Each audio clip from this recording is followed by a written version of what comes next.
24 जुलाई 2021 को हमें राष्ट्रीय समाचार चैनलों पर एक खबर देखने को मिली।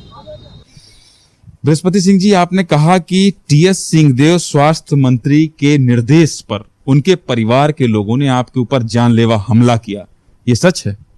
देखिए साहब, कल की घटना है। हम आ रहे थे अपने क्षेत्र से और हमारा एक आईएनएच में सीधा वो था, क्या डिबेट था। 8 बजे मुझे पहुंचना था।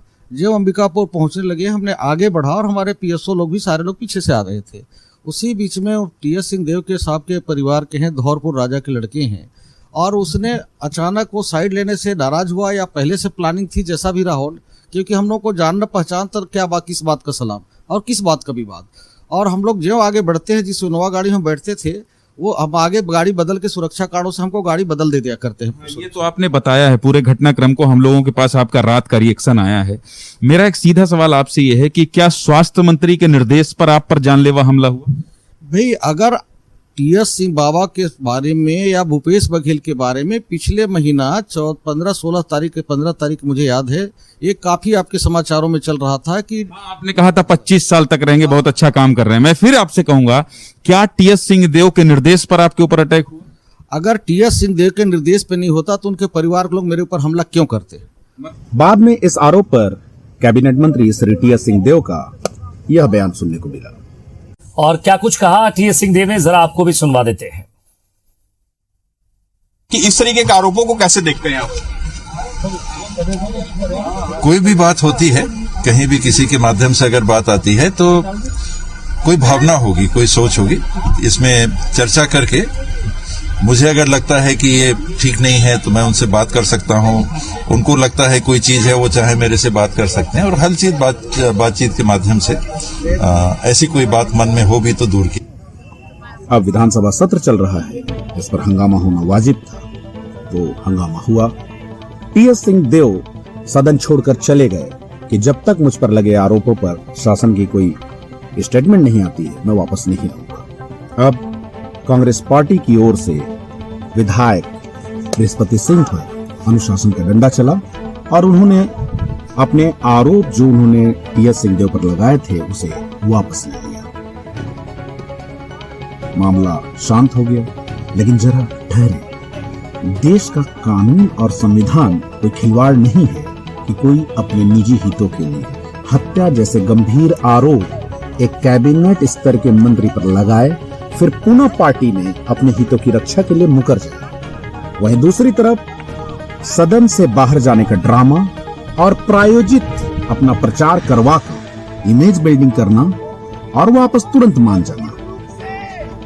सदन की कार्यवाही में पैसे खर्च होते हैं, इसको चलाने के लिए यह पैसा हमारे आपके जेब से टैक्स के रूप में आता है। सदन का समय कीमती होता है, इसे ये नेतागण अपने ड्रामेबाजी में बर्बाद करें और पैसे खर्च करके मीडिया मैनेजमेंट करके अपनी इमेज बनाए, और ये चाहते हैं कि कोई कुछ ना कहे। तो सुन लीजिए, ऐसा बिल्कुल नहीं होता। देखिए, उक्त घटना स्थानीय अंबिकापुर के बंगाली चौक की, जिस पर पहले समर्थकों का कहना है कि उक्त घटना ही फर्जी है। इस बात को बल अब और मिल गया है कि विधायक बृहस्पति सिंह ने अब अपने आरोप वापस ले लिए। गौरतलब बात यह है कि मारपीट की जो घटना बंगाली चौक पर हुई है, उस पर बृहस्पति सिंह ने आरोप वापस नहीं लिया है। उन्होंने केवल टीएस सिंहदेव पर लगे आरोपों के लिए खेद व्यक्त किया है। अब यदि घटना फर्जी है तो झूठा एफआईआर कैसे लिखा गया, यह भी प्रश्न है।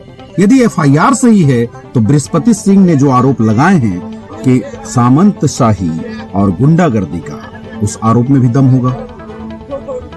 आप इस घटना की गंभीरता को इस बात से समझें कि एक सिटिंग एमएलए के सुरक्षा कर्मियों, जिसमें गनमैन होते हैं, के काफिले को कोई रुकवाकर बीच चौक पर जाति सूचक गाली गलौज करे, मारपीट करे और उसकी गाड़ी का शीशा टूट जाए। आप समझ सकते हैं कि गुंडागर्दी और सामंतशाही कितने चरम पर है। यहां पर आप एफआईआर को देखिए। अब मान लेते हैं कि बृहस्पति सिंह ने शासन के प्रभाव का बेजा इस्तेमाल करके झूठी एफआईआर लिखवा ली हो, तो सवाल ये उठता है कि यदि घटना अंबिकापुर का है आरोपी गण श्री टीएस सिंहदेव के रिश्तेदार हैं। अब अंबिकापुर में ज्यादा शक्तिशाली कैबिनेट मंत्री टीएस सिंहदेव हैं या यहां से 100 किलोमीटर दूर रामानुजगंज के विधायक बृहस्पति सिंह, यह आपको सोचना चाहिए। यदि वो ज्यादा ताकतवर हैं एक मंत्री से कि उन्होंने फर्जी एफआईआर लिखवा लिया हो, तो आप समझ सकते हैं कि एफआईआर में गंभीर धाराएं होनी चाहिए। दरअसल आपको पूरा खेल तब समझ आएगा जब एफआईआर के उस बयान को देखेंगे जिसमें लिखा है कि गाड़ी की चाबी से गाड़ी का शीशा तोड़ दिया। आला अधिकारियों की मौजूदगी में आईपीसी के सेक्शन 341, 294, 506, 353, 353, 186, 427, 34 एवं प्रिवेंशन ऑफ एट्रोसिटी एक्ट 1989 के तहत मामला दर्ज किया गया है। अब इसमें आप देखें कि एफआईआर में यह लिखा हुआ है कि चाबी से कांच का शीशा तोड़ दिया गया।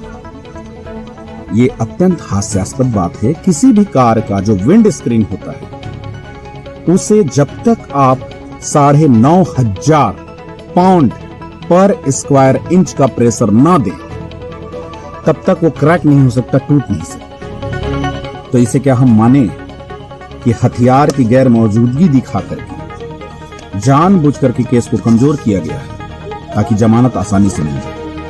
इतना ही नहीं, सिर्फ एक मुद्दे पे नहीं, आईपीसी की धारा 427 का जोड़ा जाना कहीं ना कहीं केवल एफआईआर को सुशोभित करने के लिए कि बहुत सारी धाराएं जुड़ी हैं ताकि आक्रोश ठंडा हो जाए। इसके लिए थोड़ी सी एक तकनीकी जानकारी मैं आपको दे दूं। भारतीय दंड संहिता 1860 की कुछ धाराएं अब लगभग बेमाने हैं, उपयोग में वो नहीं आती, जैसे 427, 428, 429, 171H। यह सब धाराएं ऐसी हैं कि 10 रुपए 50 रुपए से अधिक की संपत्ति को नष्ट करने पर सजा मिलता है। 1860 में 10 रुपए और 50 रुपए की कीमत थी, काफी कीमत थी, इसलिए वो धाराएं थी। अब इनका कोई विशेष मायने नहीं।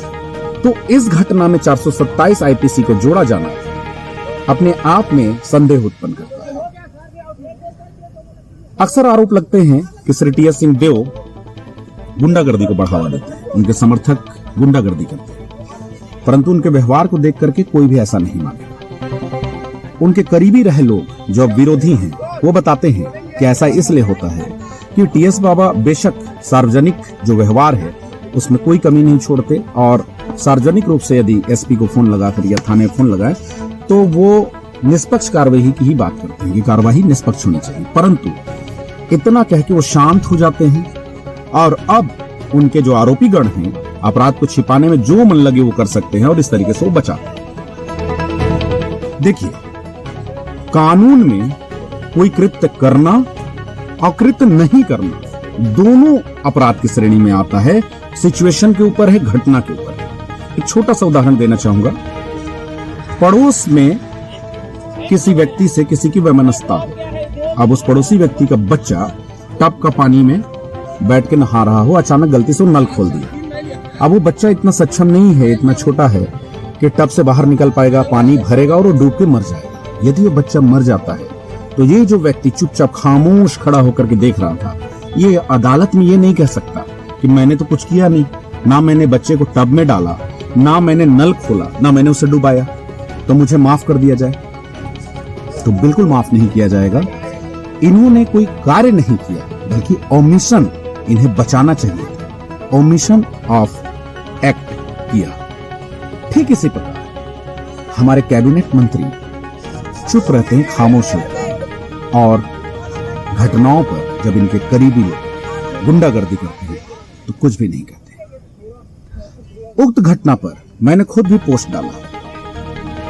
अब इसमें आकर के सीधे धमकी देना इनके समर्थक शुरू कर दिए। मतलब सोचिए कमाल की बात, हम आरोप लगाएं कि टीएस बाबा गुंडागर्दी को बढ़ावा देते हैं और हमारे उसी पोस्ट पे आकर के धमकी दे करके इस आरोप को सिद्ध कर देते हैं। मुझे हंसी आती है कि इनके समर्थक ऐसे हैं कि यदि टीएस बाबा के गर्दन में मक्खी बैठी हो तो ये उसे तलवार से मारेंगे बाबा की भक्ति में।